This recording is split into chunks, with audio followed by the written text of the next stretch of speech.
yaraan buu mas'uul ku noqday yaraan buu qof weyn oo ku noqday oo suuqa dhex gala oo kale cooking oo mar tabakh buu noqday cunto kariye mar wuxuu noqday shaahiyahan shaahu sameeya mar wuxuu noqday mudalab dad iyagu u shaqeeya oo cuntada u keena waxa soo dhaniba mid walba 10 baa uu ka bartay war Saleebaan war maxad u guursan lahayd ninkan Saleebaan yar walaalkii uu soo gacan qabtay wuxuu ku dambeeyay inuu noqdo maal qabeenada adduunka ugu waaweyn ayaa ku jira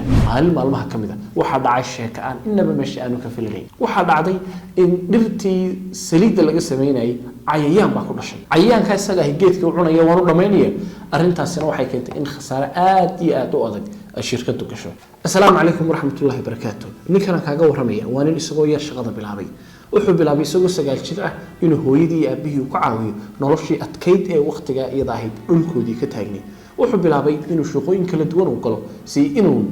biilka maalinta la cunayo uu hooyadii iyo aabihii u ka saacido yaraan buu mas'uul ku noqday yaraan buu qof weyn oo ku noqday oo suuqa dhex gala wuxuu bilaabay waqti yarba inuu bilaabo inuu soo ururiyo saalada geela dabeedna uu sii iibin jiray wuxuu bilaabay waqti yar inta kadib in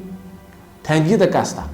soo iibiyo dabeedna suuqu tagaya taangi gaas ah soo iibinaya gaas cuntada lagu karsado dabeedna lacag buu yar dul saaranaya dabeedna uu sii iibinaya xogaa buu halkaan lacag ka yar qabsaday markay xogaa 4 shilin ay u kordheen ayaa waxa uu bilaabay inuu suuqa dhex galo dabeedna miis xalwad ah oo xalwada uu ku iibiyo ayaa uu bilaabay tii wuxuu arkay inaanay xoog u shaqeynin dabeedna waa uu ka bedelay waxa uu gudbay shaqo kale oo ah inuu dadweynaha reer miyiga ah uu ka iibsado waxyaalaha dalagga ah ee ay soo saaraan dabeedna isaguna uu suuqa sii geliyo isagoo xoogaa lacag ah arintaas saaranaya intaas waxa uu dheer wuxuu galay cooking oo mar tabakh buu noqday cunto kariye mar wuxuu noqday shaahiyahan shaahu sameeya mar wuxuu noqday mudalab dad iyagu u shaqeeya oo cuntada u keena waxa soo dhaniba mid walba 10 baa uu ka bartay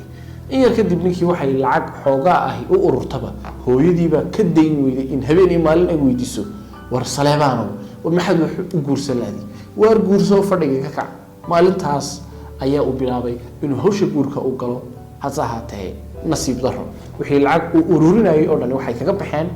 guurkii wax Allah leeyahay soo haray haba yaraatee ma jirto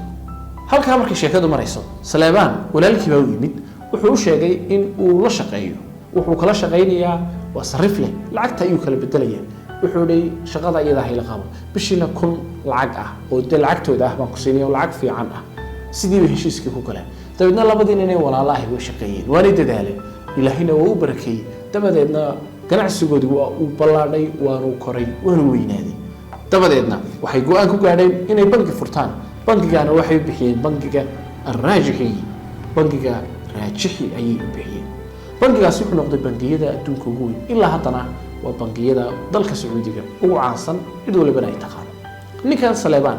yar walaalkii uu soo gacan qabtay wuxuu ku dambeeyay inuu noqdo maal qabeenada adduunka ugu waaweyn ayaa ku jira ninkan Saleebaan waxa uu bilaabay dadaalka uu yaraantiisii uu soo galay awgeed in uu ganacsiyo kala duwan u bilaabo ganacsidiisaas waxa kamid ah saytuunka ama saliid zaytuunka waxaynu naqaano ayaa uu bilaabay inuu ka ganacsado beero waaweyn buu sameeyay oo lagu beero geedkaas laga sameeyo saliid saytuunta hasahatee maalmaha kamida waxa dhacay sheeko aan inaba meesha aanu ka filayn waxa dhacday in dhirtii saliida laga sameeyay cayayaan baa ku dhashay cayayaanka isaga ah geedka uu cunayo waanu dhameynaya arintaasina waxay keentay in khasaare aad iyo aad u adag shirkadu gasho dabeedna ragii la shaqeynay injineerinta ayaa waxay u soo jeediyeen in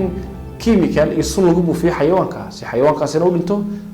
waxa weeye ganacsigan halkiisii uu ka sii socdo geedka saliidda laga sameeyay aanu dhiman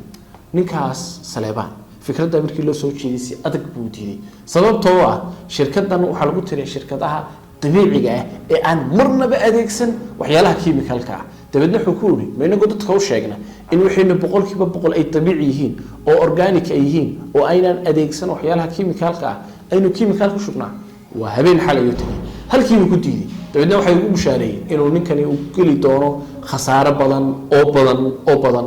maalinta ka dambaysa hasaatee isagu wuxuu yiri anu go'aankayaas ayaan ku taagnaanaya halkaas iyada ayaa shirkadu waxay bilowday in maalinta ka dambaysa khasaare weyn ay ku gasho hase ahaatee maalmaha kamida ayaa telefoon baa ku soo dhacay ninkii Saleebaan telefoonkaasi wuxuu sheegaya in cayayaankii dhirta cuni jiray uu ilaahay uu u soo saaray cayayaan kale oo isaga cunaya geedkana wax dhib ah aan u gaarsiinay dabadeedna halkaas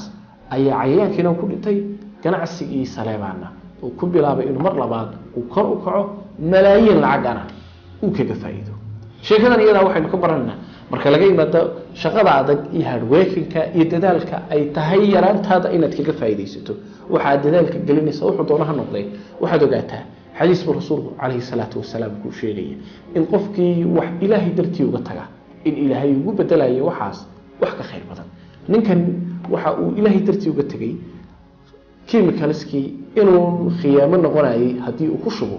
waayo dadkii wuxuu u sheegay iyo waxa uu sameeyay way kala duwan tahay ilaahayna wuxuu ku abaalmariyay in ganacsigiisina uu koro wax allaali wax ka xumaanayana aan jirin ku dadaal in